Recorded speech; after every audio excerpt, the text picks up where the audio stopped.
Good morning, South Elgin High School. I'm Sharon Archikawili. And I'm Michaela Wilson. Today is Friday, October 11th, and we'll be bringing you the latest news in the South Elgin area. So get ready, because Storm News 27 starts right now.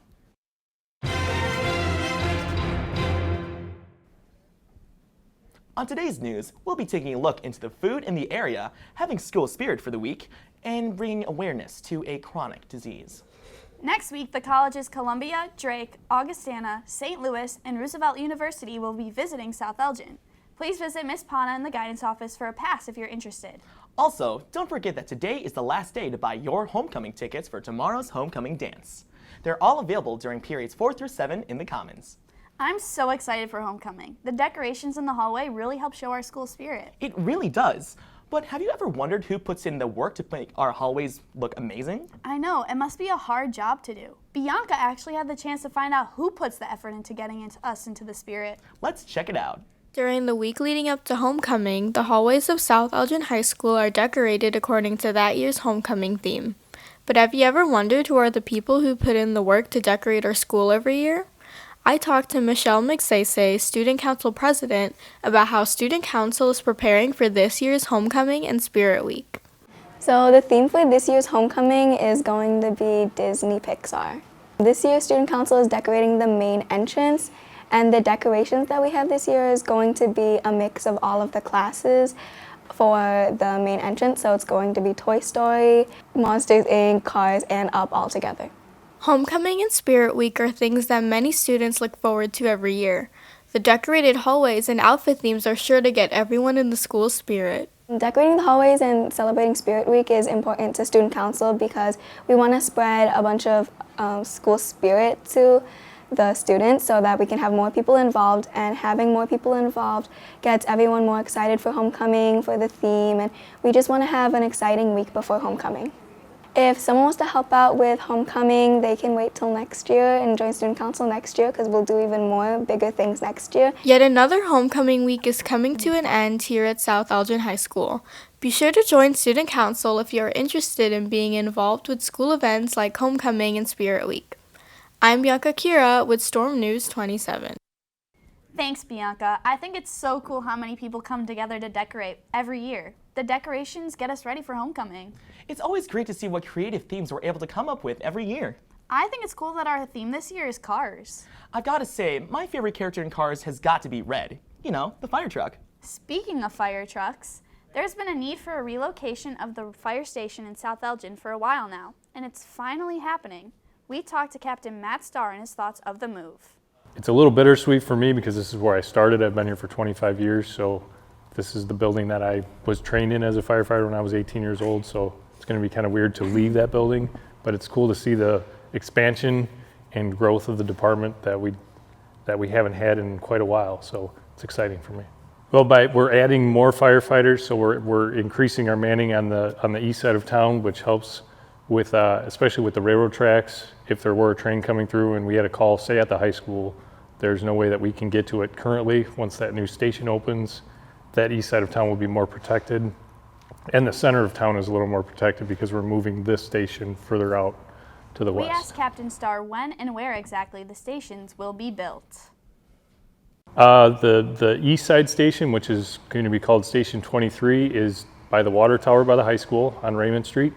And the new Station 21 is on Spring Street next to the Napa, kind of across the street from the Butera, just east of McLean Boulevard. Station 23 is projected to be opened mid-February, I believe. Currently is the projected date based on construction stuff, timelines. And Station 21 is mid-March. This is great news for South Elgin. Now with 2 stations, the city will be better protected. But honestly, the weather's been super weird recently. I mean, you know, it's cold one day and it's really hot the other. I mean, what's going on, Joe? I mean, it's just global warming, I would assume, because it's going to be cold, it's going to be warm, it's going to be sunny, it's going to be cloudy. We just don't know what's going to happen. I mean, you know, it's Illinois. It's kind of like Florida weather. It's always weird weather, so you got to get used to it, you know? Yeah, it is Illinois, and you know what? Winter is coming. Well, for homecoming weekend, it's going to have clear and sunny skies for both Saturday and Sunday. Meanwhile, on Friday, we're going to have a high of 67 and a low of 36 with showers. Moving on to Saturday, it's going to be a little bit colder with a high of 49 and a low of 39, and it's going to be a little sunny. To end off the week on Sunday, it's going to have a high of 59 and a low of 37, with clear and sunny skies. Hope everybody has a safe homecoming weekend. Back to you guys. Thanks, Joe. Personally, I'm glad the weather is getting a little bit chilly. I've always preferred summer myself, but I can certainly enjoy this colder time of the year. Moving on to a more serious topic, we would like to address the disease known as TN. TN, or trigeminal neuralgia, is a chronic disease that affects many people. I had the opportunity to visit a run for its awareness last weekend. Let's take a look. Many events in Illinois are held to support people with diseases like cancer or diabetes. Last weekend in Bartlett, however, was a race held for a very rare disease not known by many people. Trigeminal neuralgia, also known as the suicide disease, is a neural disease that causes extreme pain on a person's face. Episodes can last either a few seconds to constant pain 24 hours a day. Sue Salazzo is one of the many victims to have this terrible disease. TN is a horrible, horrible pain through the trigeminal nerve. Some people can have it here and here, and some people can have it the whole side of their face. Somebody just told me that a small child has it, so anybody. Although this was the first year of the race, many people came to support those inflicted with TN, and several more donated. Jamie and Sue both hope that this race brings awareness to those unaware of TN. Her doing this has brought awareness to so many people. And I think for the people that have it, that were here, this gave them hope, a lot of hope. So that's what's important, to help those people. In spite of this horrible disease, it's incredible to see survivors staying strong. If you'd like to learn more about this unknown disease or to make a donation to find a cure, please search for the Facial Pain Research Foundation at raceroster.com. I'm Sean Archer-Kawili with Storm News 27.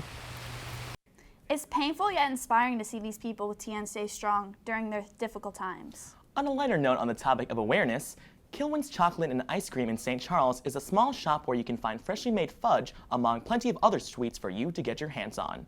Known for the sweet smell of fudge from across the street, Kilwin's has been bringing in customers for 3 years. A lot of stuff that we struggled with is of people not knowing that we're here.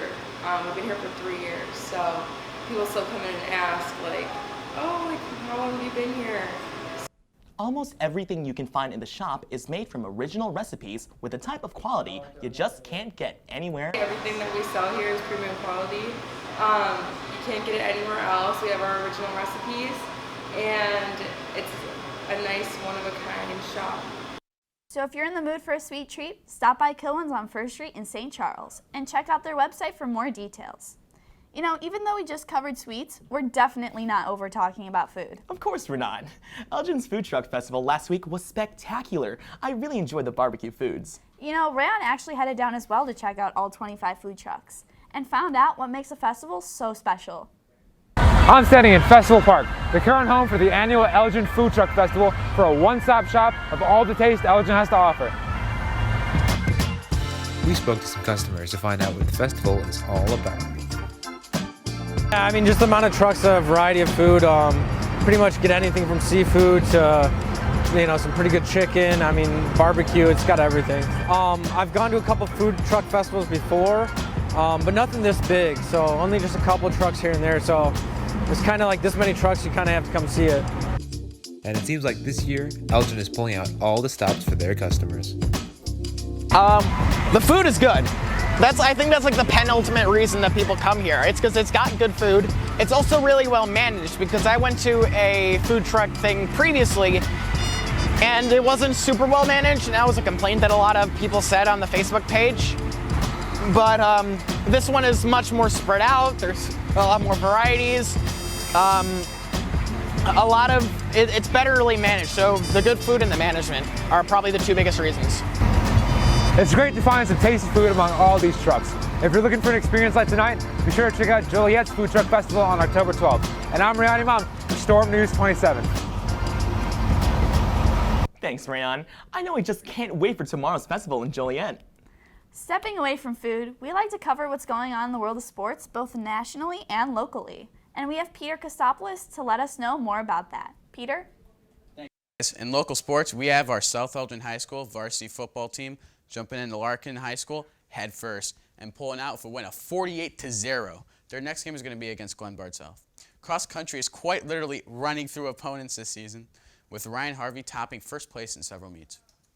And boys varsity soccer, after winning against opponents like Neuqua Valley or East Aurora, you already know Streamwood's getting swept.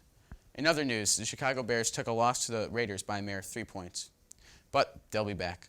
Back into school sports for a second, we have sophomore Nick Zyminis and seniors Jake Zaparo and Dylan Patel qualifying for sectionals in golf. That's all. Back to you guys. Thanks, Peter. Let's hope we stay on top for the rest of the season. And that looks like that's all we've got for this week in South Elgin. So from Spirit Week to food trucks. I'm Sean Archer-Kawili. And I'm Michaela Wilson. And from all of us at Storm News 27, have a magical rest of your day. That was fun. Okay, that actually was really good. I like this. Such a good broadcast. Yeah. Awesome. Yeah, this is Sean, we should do our dance. Should we do our dance? Oh my God. I mean,